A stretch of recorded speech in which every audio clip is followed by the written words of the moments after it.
Magandang umaga po sa inyong lahat. Kumusta po kayo? Salamat. Yun lang, nandito tayo ngayon, nakabihis at nagsisimba para tandaan na mabuti nga po tayo talaga. At salamat sa Diyos, tayo po ay mabuti.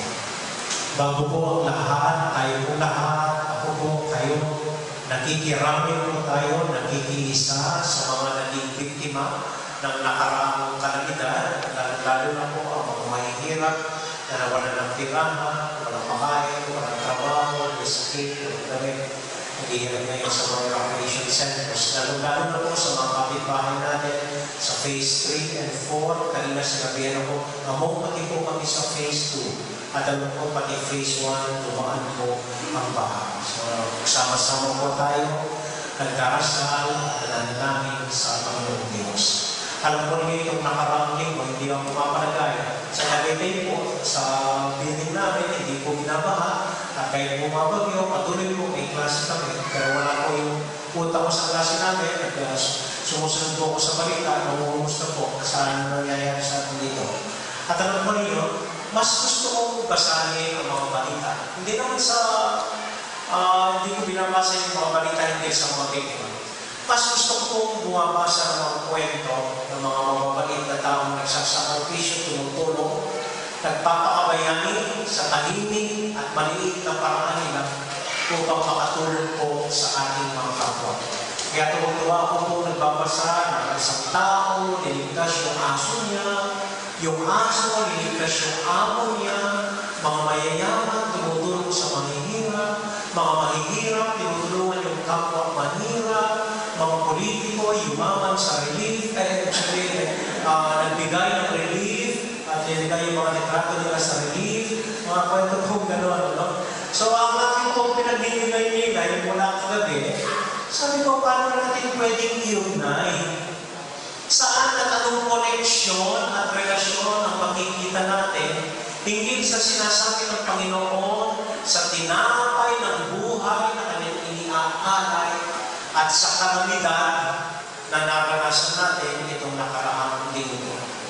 Kaya po sinasabi natin buhay ang salita ng Diyos dahil kung kahit na sinabi na ng Panginoon 2,000 years ago, parang kung ngayon nagsasalita at may pinapaalaala sa atin na totoo ang ngayon.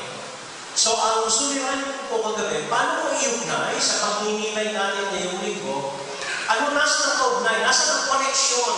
Ano ang relasyon ng sinasabing inaalay ng Panginoon na tinapay ng buhay, na nagbibigay ng walang hanggang buhay, at sa kalamidad na naranasan ng marami sa mga kababayan po natin, lalo-lalo na po dito sa Pampanga, lalo-lalo na po sa mga liblib na baryo na hanggang ngayon po ata isolated ang Makabebe at Masanton at mga talagang panlayo ng bagyo po sa bungangan ng Manila Bay, na Pampanga pa rin po yung bahagi noon. Anong relasyon na tinapay ng buhay at ng kalamidad ng naranasan?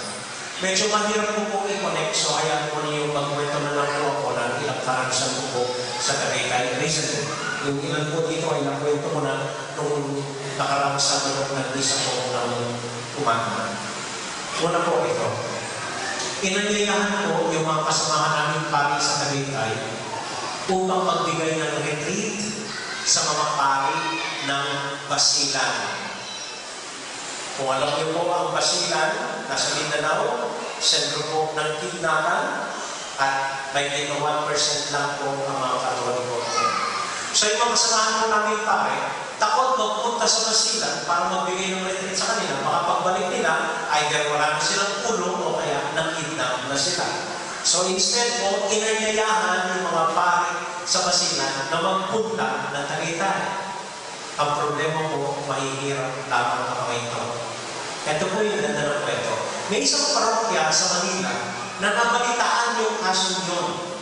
So, ginawa po nila doon sa maliit na parokya nila, nag-second collection sila, binili ng ticket itong mga mali sa Basilan, binigyan ng allowance para makapag-retreat ng Tagaytay, at binigyan pa ng pabako. So, imbes na po kami magpunta ng basilan, ang lahat ng pare ng basilan ay dinala ko sa Tagaytay, all 15 of them. Ang pari mo ng Pampanga, 150. Ang buong kaparian ng basilan, 15. So, for the first time po, sila lahat nagpunta ng Tagaytay. At inupuan po namin at nakipagkwentuhan kami sa kanila.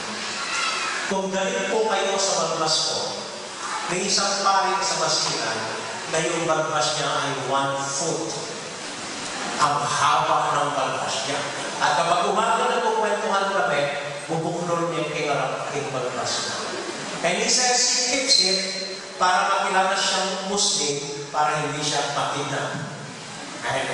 At habang dun sa kwentuhan po namin, ako po ay tulalang nakikinig. Parang ordinary lang sila nagkukwento. Hindi mo babasa ito sa dyaryo. Ordinary lang sa kanila ang barilan at patayan. Hindi lang sa nadidilag nilang tuwing gabi. Kung minsan kakwentuhan po nila isang grupong tao, may bigla na lang lalapit, babarilin ang isa sa kanila, at o kaya kung minsan nakapulot po sila, nag-meeting, may biglang mag-ahagis ng granada sa gitna nila, at tapuhan sila gano'n. Ordinary lang po yun. At habang kinukwento nila sa amin, parang nagkukwento lang sila na nagpunta sila sa mall. At kung minsan i-extract yung mga kumbento nila, dahil iilan lang po silang mga Kristiyano doon.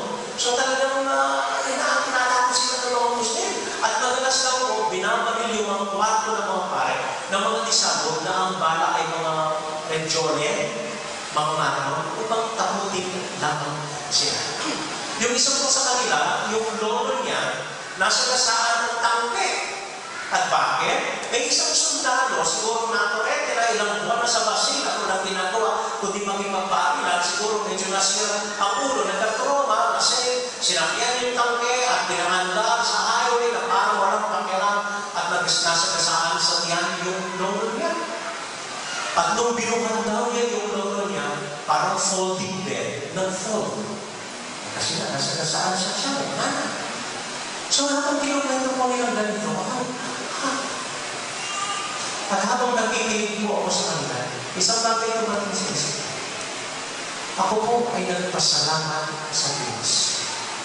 Habang pinabibigyan ko ang mga problema nila, naging parang maliit na katiting lamang ang mga problema. At parang kung yung konting pera ko sa bulsa, parang naging halagang 10 milyon sa kinukwento nilang paghihirap nila. At yung kwarto ko po sa Tagaytay, parang isang 5-star hotel nung dinidescribe sa akin yung mga kumbento nila. So ako po ay nagpasalamat sa Diyos sa mga nagkukwento sila na ako ay nasa Pampanga, nasa Tagaytay, hindi dumadanas ng Tagaytay. At ito po ang nakakapagtaka. Ni isa sa kanila ang nagsasabi at nag-iisip na gusto nang umalis sa basilan.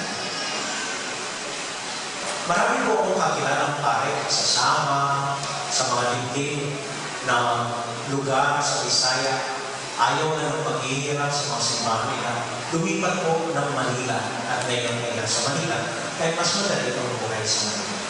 Pero sila po, ni isa, ang nadidinig ko, inig na sila, gusto nang bumalik sa basilan, kahit buong mamatay, basta magpatuloy ang gawain ng Diyos.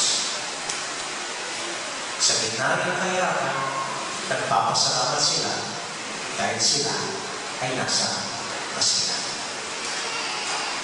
Isang paanyaya ko naniniwala ako, ang iniaalay ng Panginoon sa pamamagitan ng tinapay ng buhay na sinasabihan. Isang paanyaya ko ng kalamidad na nagpunta sa atin ay ang pakiramdam ng pasalamat sa puso natin.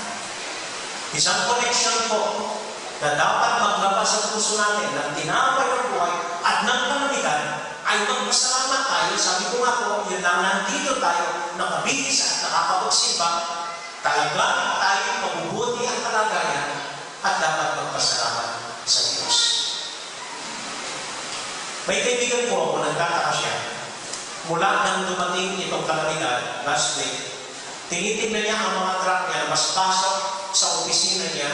Hindi po yung negosyo nila ang dala-dala nila, kundi mga relief goods.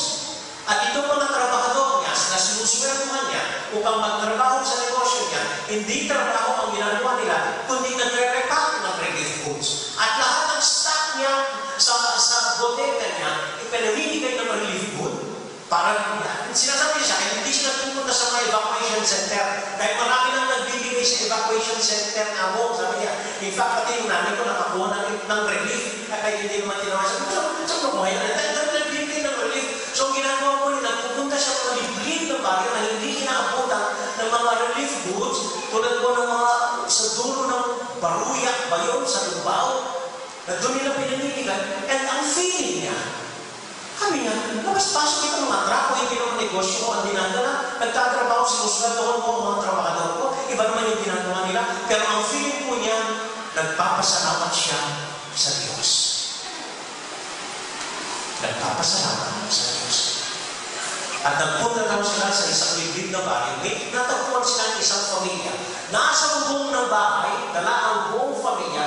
At nung nakita nila, nakangiti pa itong lalaki at parang pinagyayabang pa sa kanila, 2 linggo na po kami dito sa bubong at tumagtuwa po kami, salamat po sa Diyos.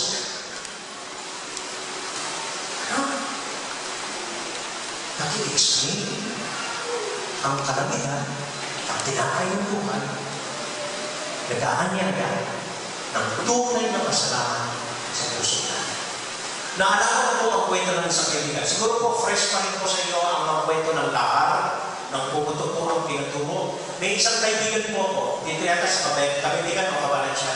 Nung dumating po ang lahar, hindi sila nakahanda. So lahat ng ari-arian niya natabunan at dinala ng lahar. At sila po buong pamilya, walang nailigtas, kundi ang tanging damit na suot nila. So umaga, pagkatapos po nang dumating yung lahar sa kanila na gabi, buong pamilya naglalakad galing ng Kabentan, hindi nila alam kung saan pupunta. So ginawa po niya, nag-iusip siya, hinabili niya ang buong pamilya niya sa tahanan ng isang kaibigan. At siya, tanging damit lang niya, ang ari-ari na tira sa kanya, naglaan po na hindi niya alam kung saan siya pupunta. Lahat, tulala, nagkatroma, ano mangyayari sa pamilya niya, wala na lahat, hanggang nagkamali na lang po siya ay nasa Angeles. Naglalakad na walang katutukan. Ang pagdating po niya sa Angeles, pumasok po siya sa malaking simbahan ng Angeles, naupo, at noong umupo siya, biglang umabulbol. Umiyak. May isang nakaupo sa simbahan, nakita siya. Pinagkamastan dahil po puro putik ang damit niya at umabulbol ng tahimik. Minabilan siya ng lalaki at tinanong siya, Iho, o Imong, minano ka, ano nangyari sa iyo? Tinignan daw niya ang matanda at hindi niya maintindihan ang tanging lumabas sa puso niya. Ako po ay nagpapasalamat sa Diyos. Nawala ang lahat sa akin, pero ako may nagpapasalamat. Buhay pa at buo pa ang pamilya. Ang kalamidad ko at ang tinapay ng buhay ay nag-aanyaya sa atin ng tunay na pasasalamat sa Panginoon Diyos. Amen? Amen. Ikalawa po, may kasamahan po kami pare na naghanda upang ipagdiwang ang 12th anniversary niya